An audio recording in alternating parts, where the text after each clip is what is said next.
Better put them down a bit. Makes it look even more precious. Great. That looks very, very nice. And thank everybody for for voting. It's very special. The real people voting, yeah. And how do you feel now, Bonnie? How do you feel with these awards? Oh, I'm so happy because it was a great song. And, I deserved to win the song. Desmond Child wrote the song. He's a fantastic songwriter, world class. And there we are. Ooh, it's heavy, yeah. Heavy. But it's heavy for a strong lady. Even me. So, welcome Bonnie Tyler, and congratulations first of all. Thank you. You're winning in 2 categories this year in this year's ESC Radio Awards. Apparently it's the first time a British artist has done that. It is. Very so true. I'm very, very thrilled to bits, and thank you all for voting, because it's a very lovely surprise. I had no idea that it would win, but it's fantastic. All those countries voted, including America, yeah?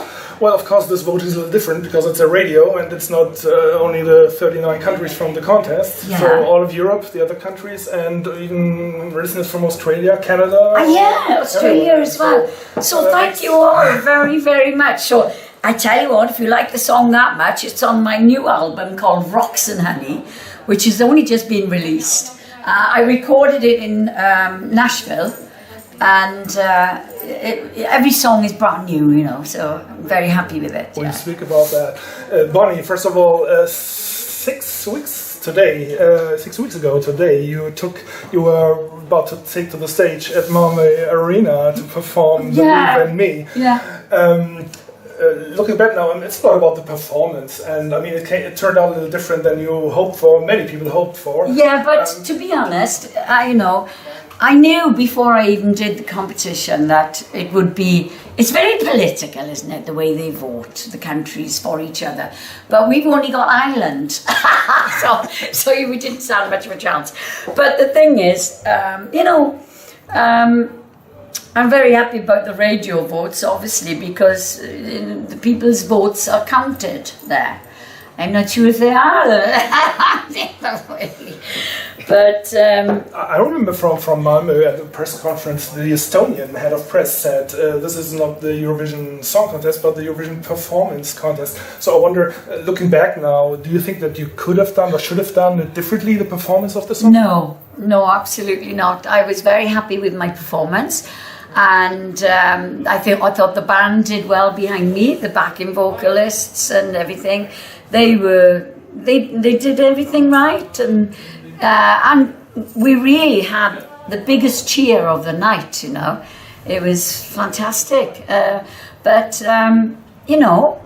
that's the way the cookie crumbles. But now I've got 2 awards: Best Singer and Best Song. So it doesn't get better than that. Yeah, so I'm very happy. There's a train. No problem. Would you mind if we're doing an interview and I can hear you in the background? God. During the week of rehearsals, it's a very common question to ask the contestants about the other songs from the competition. Yeah. What are your favorites? Is there anything that you like? And during the rehearsals, I think it's a little different for some artists to really answer that question honestly. And now after the contest, maybe it's easier. Were there any songs that you particularly liked or that impressed you? I've got to tell you that one that didn't get very far at all was the host country, Sweden, right? And this week I've done a TV show in Sweden, and this guy, Robin, I think his name, well, he was on and he was singing it live on the show, and he was fantastic. And when I wake up in the morning, I hear this song over and over in my head, I can't get it out of my head, But Denmark did have a good song. They really did have a good song. She's a great singer. I also liked the Netherlands, I liked the song Birds. And but if the Eurovision Song Contest was all about the song, I think we would have had a good chance, you know. But I don't think it's about that. I think it's about politics. Of course, you were familiar with Eurovision before, you knew it, and as you mentioned many times before, you were asked in 1983. I was asked to do it in 1983, but at the time it would have been crazy for me to do it because I was number one in America and number one in the UK at the same time. So, you know, I was really so busy, I couldn't have possibly, because you know how busy they keep you with the Eurovision Song Contest. I mean, while I was there for a week before the contest, and every half an hour I was in a different interview, you know. It's just amazingly, you know, busy. Actually, that's a keyword. That was my next question, because now you knew the concept of Eurovision. Now, with the experience of the contest, how would you explain the fascination of Eurovision? Because it's very special. I mean, it's a TV format that's been going on for over 50 years, which is very unique, actually, for a TV format. And it gives everyone... What's the fascination of Eurovision? Well, I think give anybody a chance to have a party, and they love it, and they...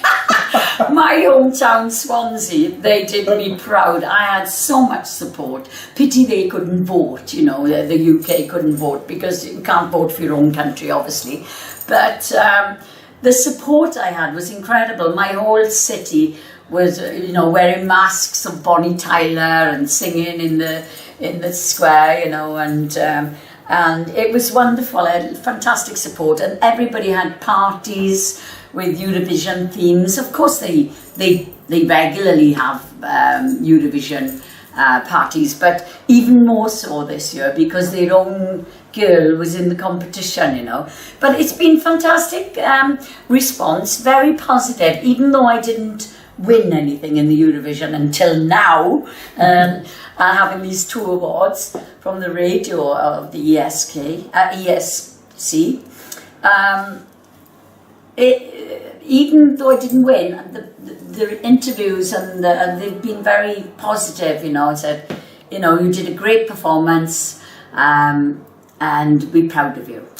So let's speak a little bit about your album. You mentioned it already, Roxy Honey is out and came out a few months ago, February, I think. Yeah, well, it depends where. It only came out in May in most places because of the Eurovision Song Contest, you know.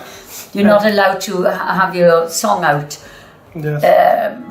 before, you know. So it came out in May, but I actually performed the song in a couple of times in Germany before then, So some media wrote Bonnie returns to her roots with this album, to country. So is that how you feel about the album?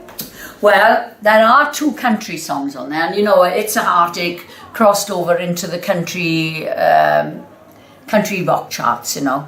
I wanted to go back to Nashville. I worked there in the 70s, and I worked with David Huff, and all completely brand new songs went to all the publishers down there, and I couldn't believe the quality of the material they were giving me, you know, and so I'm very, very happy with it. And there are two out-and-out country songs on there, but the theme through the record is country rock. So I'll be doing two songs tonight from there, which is, one of them is All I Ever Wanted, which is a power ballad. And the other one is This Is Gonna Hurt, which is a rock song. Do you have a favorite song from the album? Do you know, I love those two I just told you about, but I also love Little Superstar, Sunshine. Oh, Flat on the Floor, that's another rocker. Yeah. And there's one on there called Mom, right? And it's all about a baby talking to God before he gets born, right? And talking to God up there and saying, I'm kind of scared. I don't know if I want to go down there. From here it looks like a little blue ball, but it's a great big place and I'm so small. Why can't I stay here with you? Don't you want me to? And God says, oh child, of course I do, but I've got a life all planned for you. And the story comes out then. You know, country and western, normally it's a story, you know, it's like reading a book. And you must listen to every word of Mom, and then you get the end, like the last page, you know. One of the songs is a duet with Vince Gill. Who's Oh, a big yeah. name from Oh, the country music scene, fabulous. American. You've done quite a number of duets actually during your career with Shakin' Stevens, Meatloaf, Dan Hartman, Albert Hammond, and many more. Is there still anyone that you would love to work with that hasn't worked out yet? I haven't seriously got anyone in mind, but Adele. What a voice! And she's a great songwriter, you know. But no, I'm not serious about doing any duets. But I did do that wonderful duet on the album with Vince Gill. You know, he's won 27 Grammys.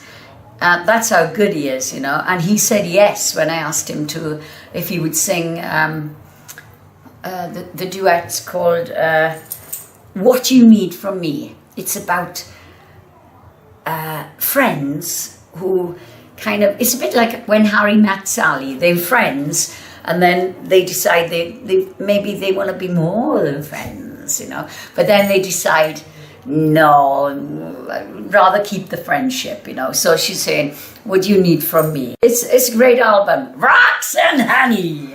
Bonnie, one last question. That brings us back to Eurovision.